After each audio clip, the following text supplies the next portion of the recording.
on today's StoryBeat. Most industries have some type of form of database, and you can find their database of contact information, and you can use AI. That's a perfect example of kind of like an automated email system or otherwise, but you reach out and you try to set up meetings and appointments with people. And through those meetings and appointments, you're going to learn of different things they're working on or dealing with, and that's going to broaden your horizons and allow you to eventually make your mark and set your anchor in wherever you want to be. This is StoryBeat with Steve Cuden, a podcast for the creative mind. StoryBeat explores how masters of creativity develop and produce brilliant works that people everywhere love and admire. So join us as we discover how talented creators find success in the worlds of imagination and entertainment. Here now is your host, Steve Cuden. Thanks for joining us on StoryBeat. We're coming to you from the Steel City, Pittsburgh, Pennsylvania. My guest today, Branden Cobb, is a 15-year marketing executive at the forefront of industry evolution. In a time of heightened concern regarding artificial intelligence, content generation, and responsible marketing, Branden stands out for merging innovation with market insights by insisting that successful marketing is a dynamic fusion of both art and science. As a pioneer in crafting courageous strategies, Branden aims to not only grab customers' attention, but launch them into a robust, memorable journey. His passion lies in helping companies add real value to the world while aligning corporate interests with consumer needs. Branden has great insights into utilizing AI within the creative process. Branden's also worked in the motion picture and television industry in various capacities, including in development and producing movies and TV shows. So for all those reasons and many more, it's my great privilege to welcome to StoryBeat today the innovative marketing specialist, Branden Cobb. Branden, welcome to the show.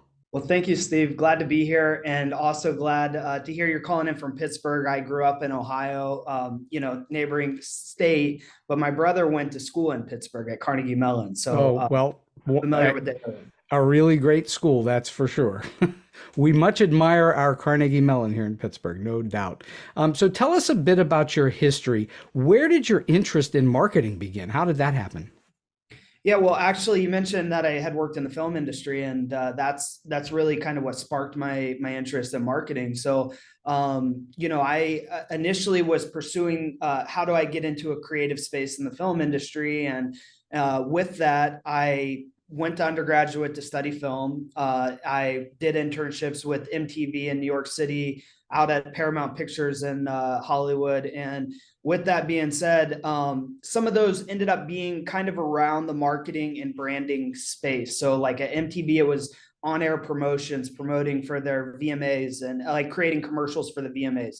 At Paramount Pictures, it was we were developing a new channel at the time called Epics. It since became MGM Plus. But at the time we were launching Epics, and it's all about like who is Epics going to be? What is Epics going to be about? So that was interesting, but ultimately there was a need to make a living too in pursuing the film industry, and so I ended up taking a variety of marketing jobs because it was kind of the closest thing to it.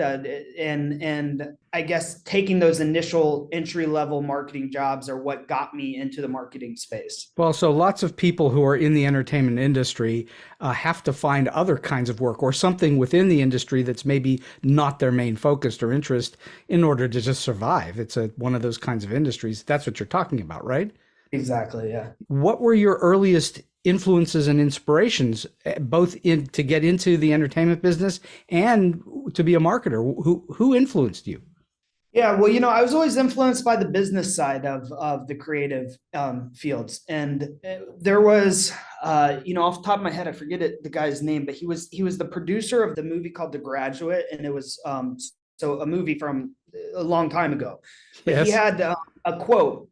It's funny, I can remember the quote, but not the name. The quote was taste and tenacity. They're the two things that separate good producers from the rest.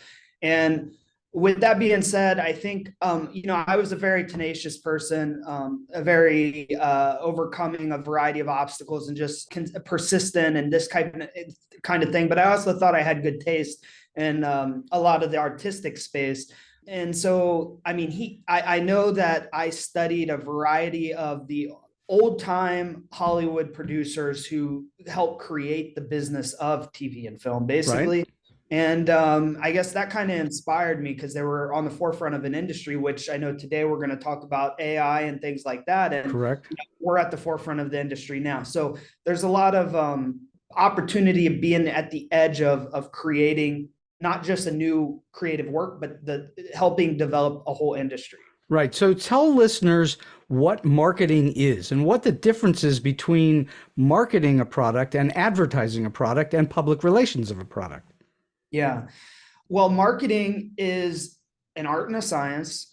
I think marketing is becoming more and more explainable. We are shifting. I used to always say it's an art and a science, and you can't do marketing without data, but at the same time, data doesn't tell the whole story, revenue does.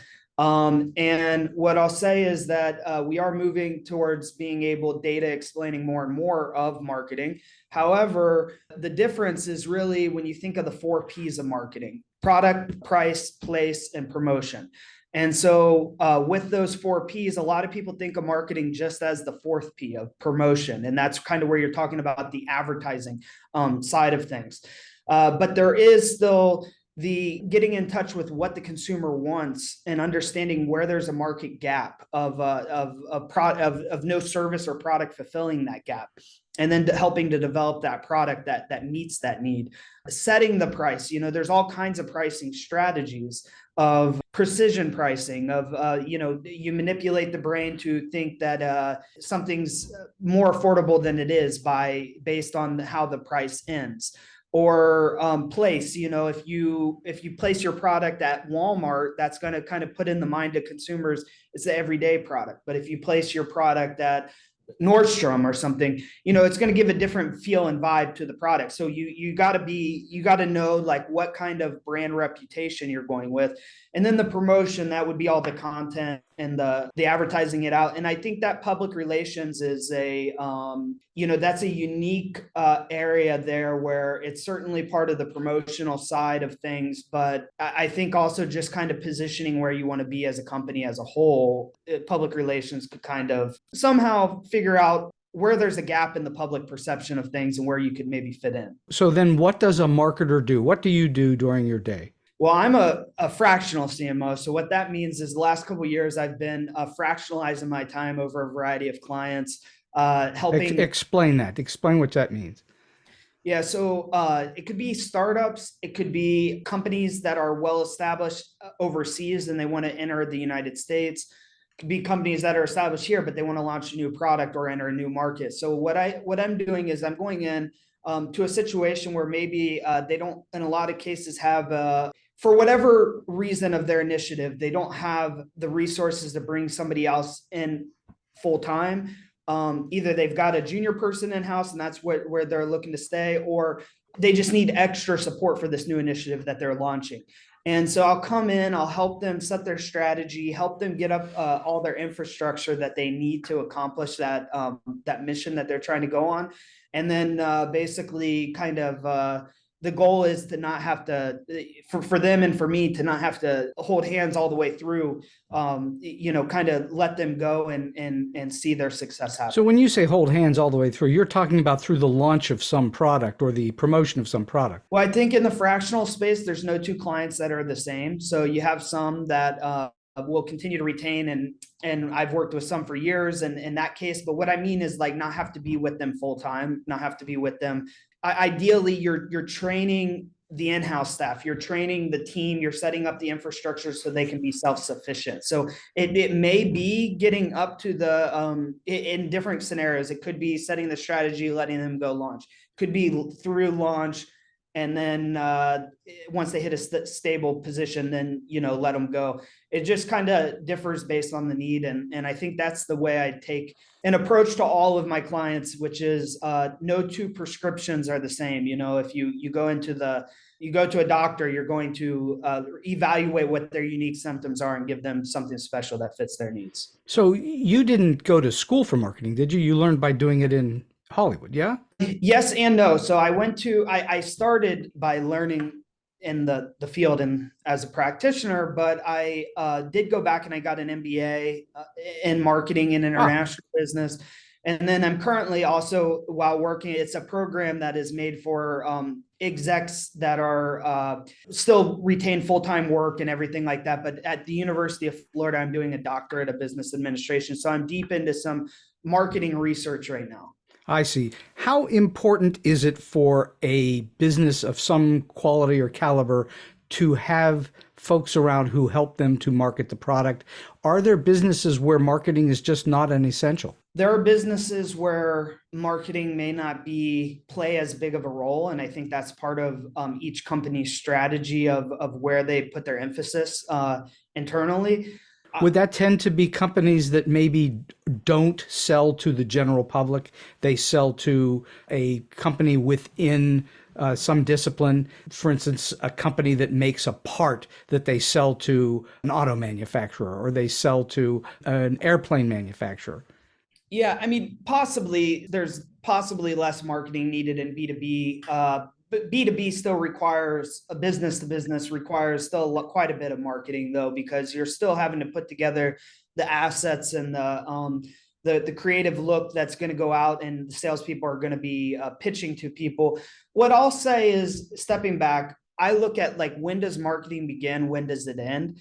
And my comment would be, it begins at the very beginning of a company when you're determining what product, what service to launch, where you're going to launch it, how you're going to launch it. And it goes all the way, it never ends either, because even in that B2B setting, you're going to have, you're going to look at customer loyalty and trying to retain those same buyers to keep buying over and over again. So I don't think marketing is ingrained with every single department within a company.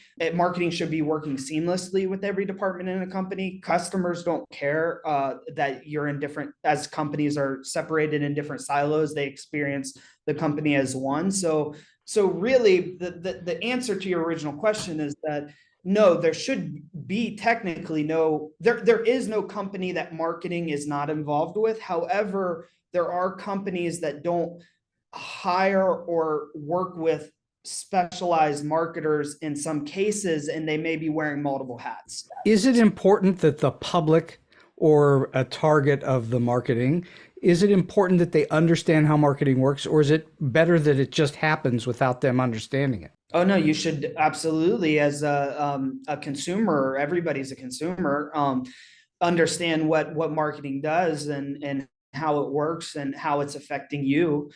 When you go to try to get a job, you're marketing yourself, or you go to, I don't know, buy a home, you're marketing your offer over anybody else's offer, whatever it may be. I mean, you have to market yourself in life, and you're also being marketed to at all times as well. So I think a general knowledge is good. I think most people have somewhat of a general knowledge, or they think they do, but there's the difference between knowing an inch deep and knowing a mile deep of what the field entails. So someone who is on the receiving end of marketing only needs to be an inch deep, but somebody that's actually marketing needs to be that mile deep. Yes? That's correct. Correct. And so what do you mean when you say that you merge innovation and market insights? What does that mean? Yeah, well, marketing channels have always been changing, right? So social media, I remember 2005 to 2010, social media kind of just really picking up and things, or mobile phones, the ways, and now you hear so much about mobile marketing, or before the internet. So the methods, the technologies, the channels of marketing are changing, and they'll always be changing, and that goes into AI and everything else. But before Google search results, but now what do you do when people are interacting with Chat GPT or things? How do you want to present yourself in an AI and things? So what I was going to say is that the channels change at all times, but there are laws of marketing that I have found to be immutable. Such as, give us an idea what you mean. There's a law of friendship, it's called. Law of friendship would be that there's a reason why when you drive around town, there may be all the fast food restaurants at a certain area of town, or there's a reason why the mall used to be the mall, or why Amazon is Amazon now. And what I mean by that is who you may find to be a competitor, and they are a competitor in many ways. When consumers, there's a simplicity of knowing where to go and where to look and where to search. And when they know where to go, where to look, where to search, all the businesses in that ecosystem, or all the businesses in that near vicinity benefit. They all win, actually. Mm-hmm. Is someone marketing to the point of where everyone benefits? There is general industry marketing, which is an interesting element of who that helps, the large already known brands or the smaller brands. But so there is industry marketing, like on commodities and things like that. However, what I mean is that concept of the restaurants all being together, it's not that much different on Amazon with all the different products being together. Sure. But it's a different technology, it's a different channel that has came about, but the law has basically stayed the same. And then you spoke in your bio of being able to facilitate the fusion of both art and science.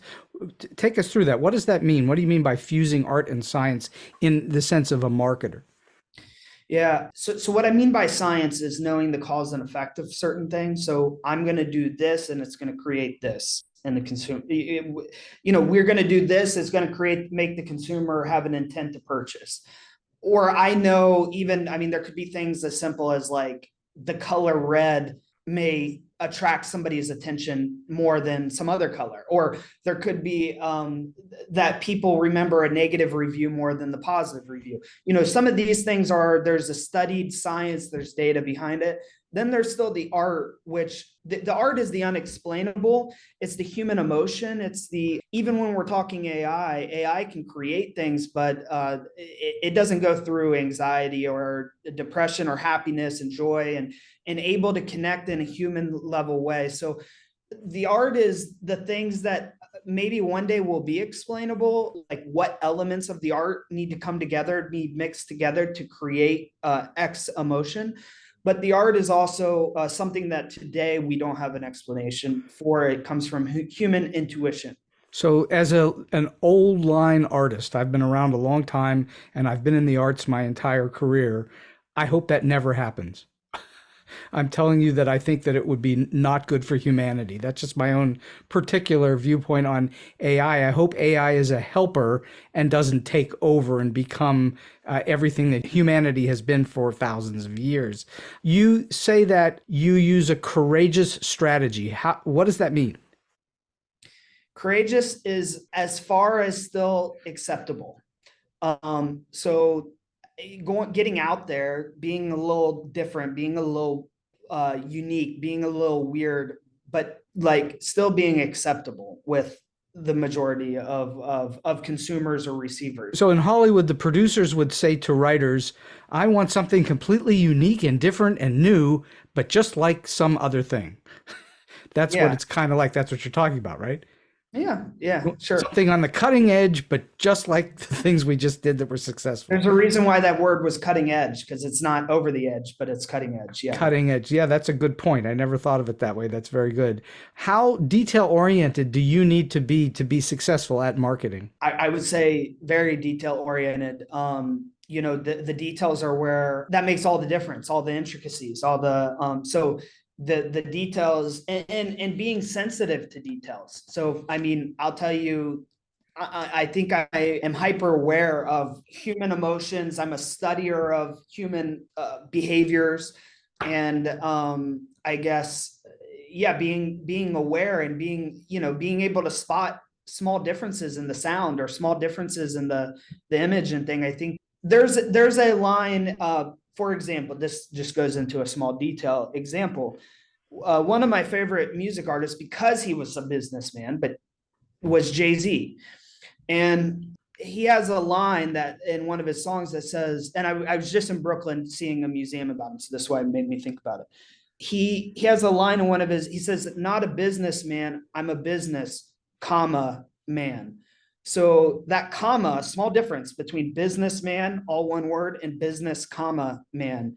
But it made all the difference and what the intention, what the purpose, what the meaning of that line meant. Do you think of Jay-Z as being an innovator? Of course, at that time, if you study his story of what he did, couldn't get a record deal and started selling his own music. Now there's so many independent artists and different things like that. I don't necessarily know back then whether or not independent music existed beyond at the local bar and local, play, the local houses and stuff that were going on. But what I'm getting at is he made it mainstream. And would you say that you think of yourself as an innovator too? Is that how that works when you're talking about being creative and on that cutting edge? Or do you think of yourself as a facilitator of innovators? My career up to this point has been a facilitator of innovators. Mm-hmm. I had always said, and especially when you go to the film industry, things like this, that I didn't know a whole lot about any one department, whether it be makeup, costume, camera, lighting, all these different elements. But I knew a little bit about everything, and I was the glue that put it together. So I was the producer in that situation. So in that case, that's the facilitator. And I think in a marketing aspect, same thing. If you're leading a marketing department, you may not be the graphic designer, you may not be the copywriter, you may not be the videographer and all these things, but you still need to understand how they all go together. So I think I've been a facilitator. However, I believe now that I'm especially with this program at Florida that I'm doing quite a bit of research on, that I'm starting to become an innovator in the fact of creating a new approach to marketing, I guess. Is that partly the AI piece of this? Are you dealing with AI more and more? Well, I'm definitely dealing with AI more and more. I'm talking about AI a lot. I'm going on, obviously discussing with you, been on a variety of podcasts with AI. I'm working with the Reuters publication on a few events around AI.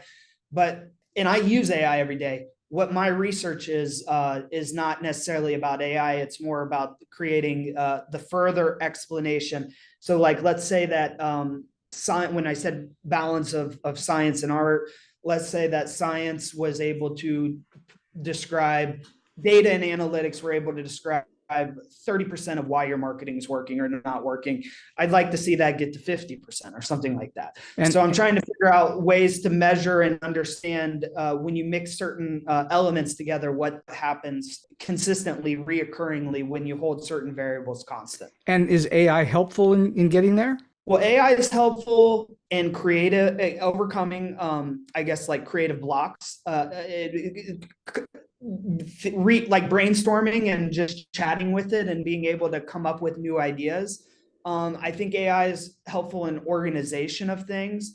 And I think with what I'm working on developing, it will be able to be plugged into AI to create a better prediction or a better output from AI. It's going to help feed the food that AI needs to further its like some of itself. But I'm in the camp of what you said you hope AI will always be, and I believe that's the case, which is that it's always going to be the co-pilot.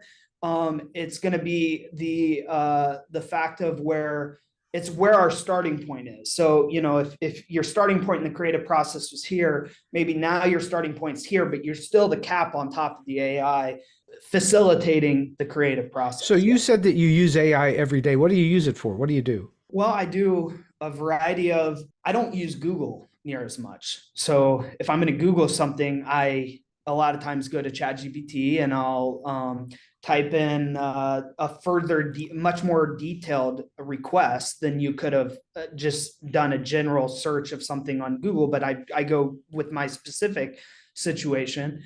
I think I have AI read and summarize things for me. So if there's a long paper or things like that, I'll have it read and summarize it for me. I'm working with AI to create better consumer insights. So it's the same thing when you plug in a certain data points. Hey, we're going to enter Pittsburgh for a locality we want to enter for our market, and this is our product, and we're looking for people of this age, this. Can you come up with some messaging for me that meets that need? And it's probably not going to be the final messaging that we're going to use, but what it would do is get those juices flowing and get you thinking about ways maybe you'll use some of it and still modify it to. It helps you build out a foundation of what you're doing. Yeah, so you're starting higher. Exactly. When you're starting to work on a marketing project, when someone has hired you and they bring you in, they say, we want to market this X, Y, or Z product. Where do you start? And how long does it take you to develop that? Where do you begin? What do you do? Well, traditionally, it's understand the industry, understand the competitors, understand the company internally, why they're wanting to do that, what the real why of things, why they want to do it, not just what they're trying to bring, but why. Yeah, I would say, AI has always been around, and it's been around for a long time, since computers have been doing a variety of predictions or calculations and different things like that. But the generative AI portion, the being able to not just make a suggestion, or not just make a calculation or regret, like to rather create the creative content, is new. And I'll tell you, from talking to Fortune 500 CMOs, nobody's using AI to just run free and create, let's say, 10,000 variations of an ad. 10,000 people in Pittsburgh all receive 10,000 different variations of the ad. That's not happening right now. There's always a human in the loop. What is happening is, maybe you have a graphic designer create the initial outline of what you're wanting, just like you always would. But then there may be 500 tweaks to that out, 500 variations. Now you can hyper speed that up. You don't have to have the human create the 500 variations. You've laid the outline, the format, the everything, but then all the variations happen. But that does not mean that you're letting the AI run and create all these random new variations on its own. You've still told it exactly what to do. And how often do you bump into people today who are either unaware of AI or not well educated in AI, don't really know what it's about or what it's going to do for them? Is that frequent or not at all? We're all learning this and experiencing this together. So I don't, what I will say is, for most people, and this is hopefully the opposite of fear. It's encouragement, which is, I commonly hear that AI will not replace X profession, but X profession that uses AI will replace X profession who's not using AI. So what that's meaning is, you've got to use the tools, the most advanced tools that are available to you. And just like you wouldn't write out your math on a sheet of paper, you would use a calculator. Same situation with going out with AI as well. You just need to use the tools available to you. Mm-hmm. So in other words, AI is still in such an infancy with what it's eventually going to do, that not only are people still not totally aware of all of its potential, and maybe even AI isn't aware of its total potential yet. Nobody is aware, yeah. Nobody's aware of it. And that's kind of a little bit frightening to people, because it's so new and so unknown, and it has the potential for creating lots of chaos and harm too, if we're not careful about it. I think that's what's frightening people right now. What you're talking about, I think, and correct me if I'm wrong, is that AI should just be, as we mentioned, a co-pilot that helps you to do your job more efficiently, better, faster, etc. Yeah, exactly. Google helped make your life easier. DoorDash makes your deliveries easier. Your Uber makes your rides easier. Everything, it's just another tool, right? So, well, let me just express this, which I normally would not even say, but because we're having a conversation about AI, the internet, etc., I have to say I have been around computers now for over 40 years. And I think the technology, as it increases and gets more complex and more deep, I think it gets worse by the day.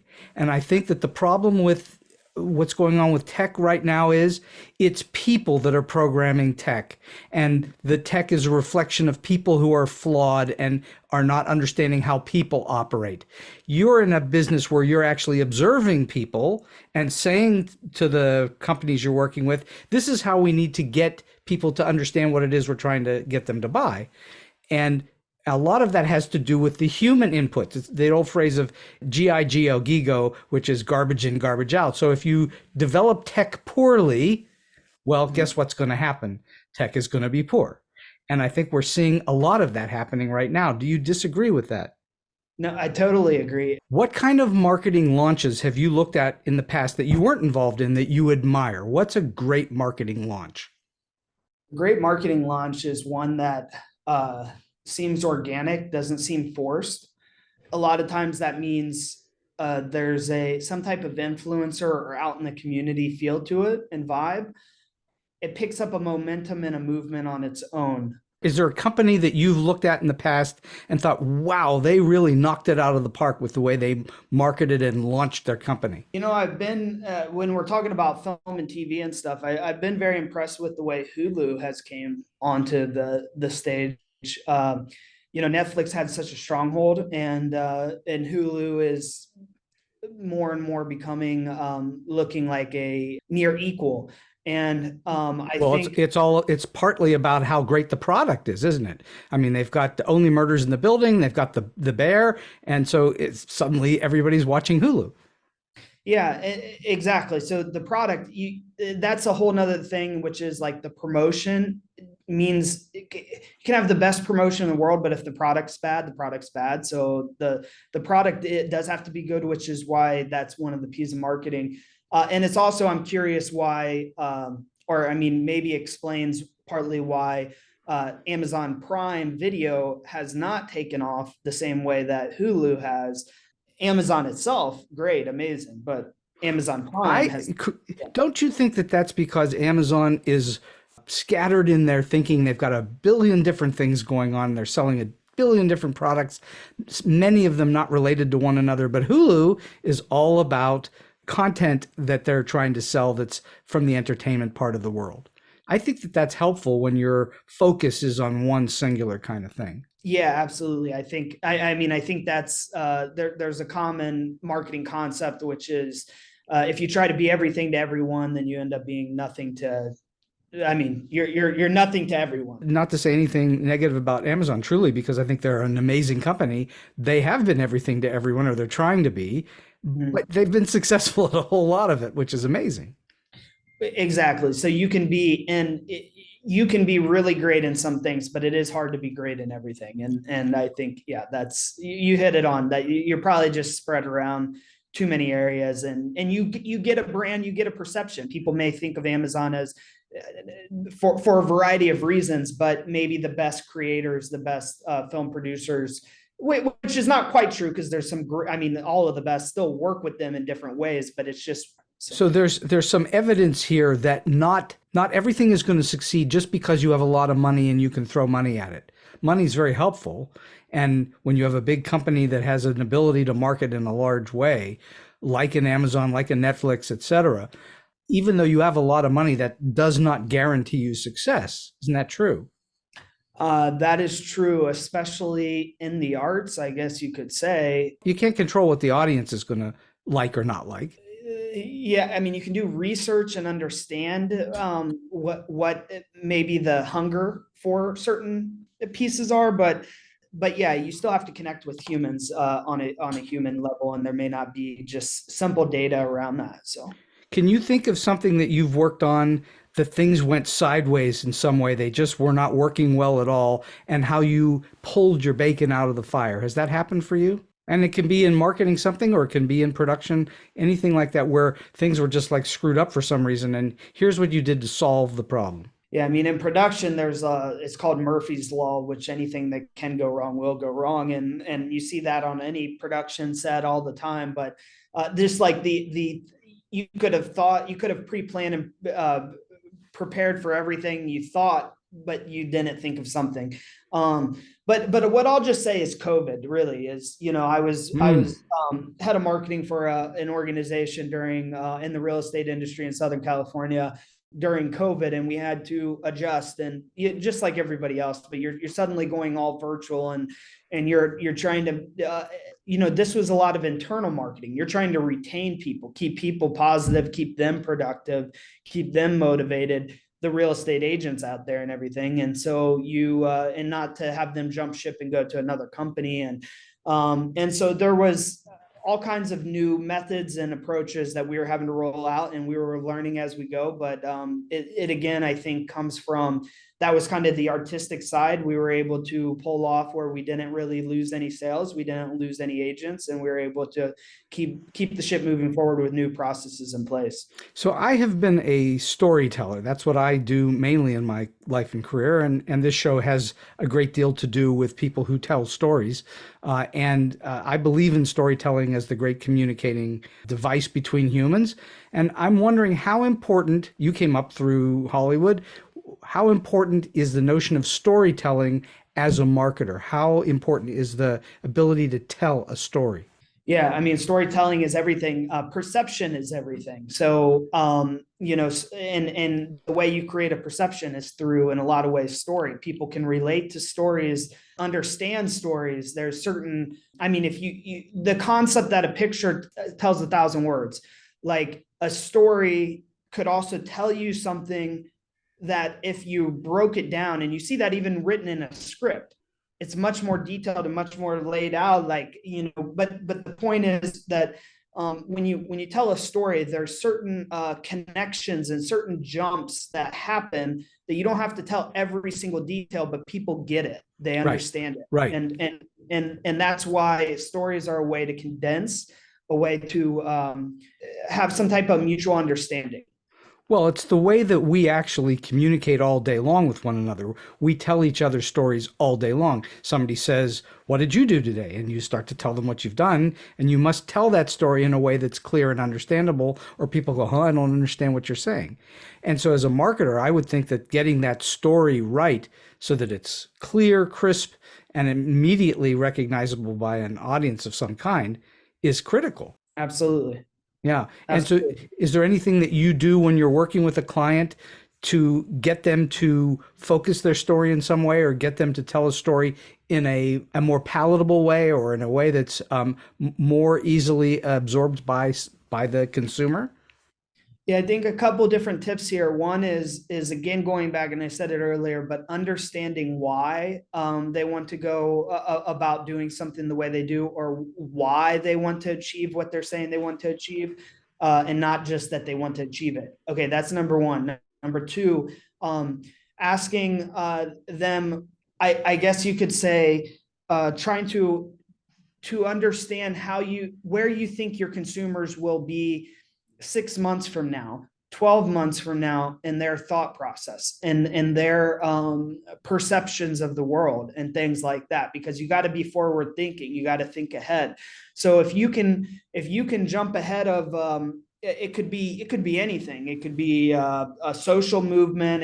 It could be what type of product, what type of good is. But if you can get there slightly, but you don't want to be there too far ahead of them, because you're going to be out of place. But it kind of on that cutting edge kind of form again. You want to, if you can be ahead of your consumer, and your consumer is always coming towards you instead of away from you, then I guess I dig down into that, trying to understand what their thoughts are, and what story we can frame and shape around their thoughts, and let the company ownership or company C-suite and executives drive that decision of where they want to be, while ensuring that we're going in the right direction, that their consumers will also be. It sounds to me like you, as the marketer, really have to understand what it is they're trying to sell. That's right. Yeah. And that must take some time in some cases. I would imagine sometimes it's relatively easy to see, and other times it's really hard to fathom it. Well, it's what are they trying to sell, but it's also what is the consumer trying to buy. So if the consumer, you may say, I'm selling you this, but if the consumer thinks they're buying, there's sometimes a disconnect there of saying, this is what we want to give you, and this is what I think you're giving me as the consumer. And you got to put yourself in the consumer's shoes. Well, that's for sure. I would think you really have to think about being the consumer. Do you ever work on products that you would never use? Oh, yeah. And so how do you then relate to that? I think, it's interesting, because I mean, I think there is a value in being passionate about what you're marketing. I think there's a real value in that. At the same time, I think there's marketing principles that if you in the laws, the principles, these things, that if you approach it you can make judgments and decisions for a company that are in the best interest of the company, regardless if you're passionate about the product or not. Yeah, though that makes sense. It's like a really good actor doesn't have to actually be that character. They are acting in that role. Yeah, And so you have to believe it. You don't necessarily have to be it. And that's it's correct. a little Yeah. similar for you. I just want to, for half a second, want to talk about where you think AI is going to impact movies and entertainment going forward. Well, when we go back to where's your starting point of Hmm. your idea, okay, you got this kind of general idea, but you haven't went off and wrote the script about it yet. You can kind of bounce around some ideas with AI there. I mean, I definitely think that there could be some of the script writing possibly there, and then remodified by somebody. Of course, you got to watch out for copyright and a variety of other issues with that. And I mean, it's far from saying go do that today in any way, but where I'm going is, and then you got the writers union, everything else that's gonna push back against that. But I think your starting point is going to be higher. It still does not mean, just like we've been saying, that the human is not the cap.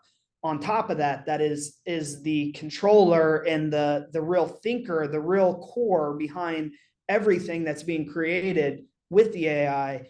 It's just that the AI is speeding it up, making it more efficient. Well, do you think that AI is eventually going to replace acting? I don't think so. No. So, I mean, there's a lot of conversation about they can go back and imitate or emulate Clark Gable and Humphrey Bogart and so on. We have a new movie with them and Marilyn Monroe and people that are long deceased, Yeah. and that AI will create all that. Even the vocal performances will be recreated by AI, not by other actors, which you would think that's what it would be, but no, AI is going to do it all. Do you think that's going to happen?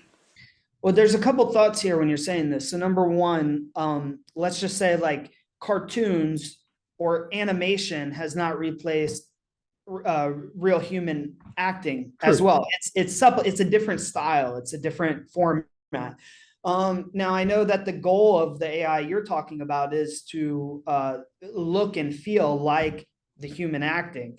Right now, I think anybody who's seen it, it doesn't quite. You humans are able to tell the difference. You're able to kind of Oh, tell it's for AI. sure, for Okay. sure. But CG has come a long way from its beginnings. So the AI is going to keep getting better, yes, at creating smoother and better content.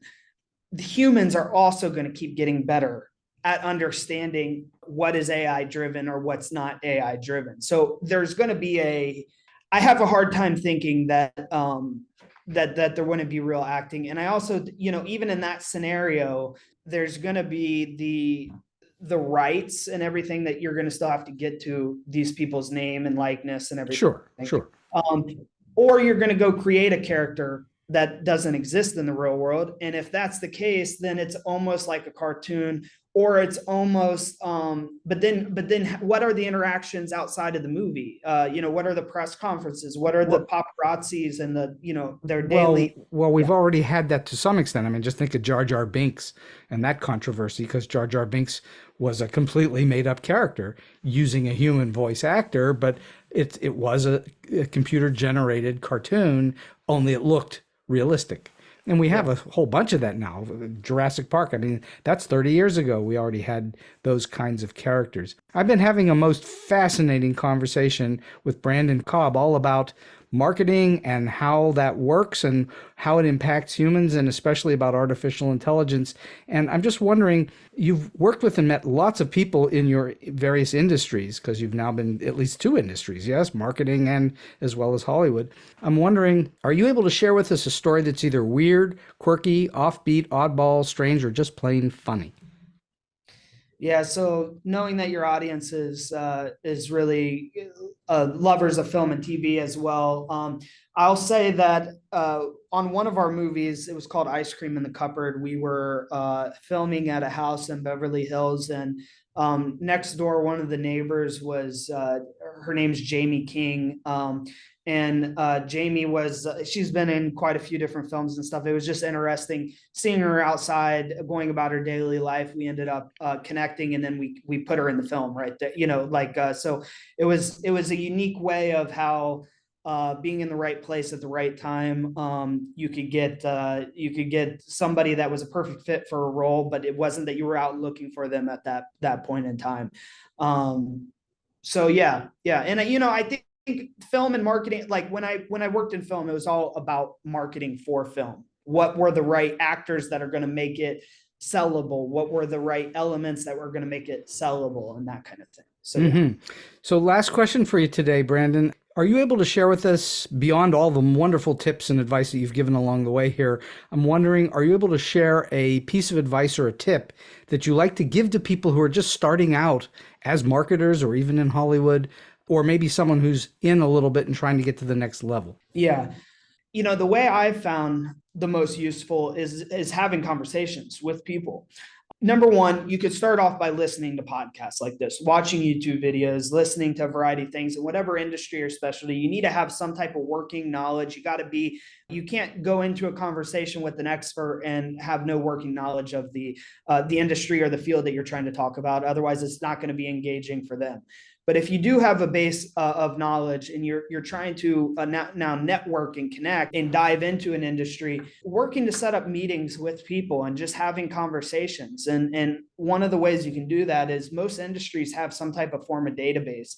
And you can find their database of contact information, and you can use AI. That's a perfect example of kind of like an automated email system or otherwise, but you reach out and you try to set up meetings and appointments with people. And through those meetings and appointments, you're going to learn of different things they're working on or dealing with. And that's going to broaden your horizons and allow you to eventually make your mark and set your anchor in wherever you want to be. I think that's very wise advice, and I think that anybody that's listening should pay attention to the notion, especially of doing your due diligence, your research on who it is you're talking to before you start to talk to them. That's always helpful, yeah?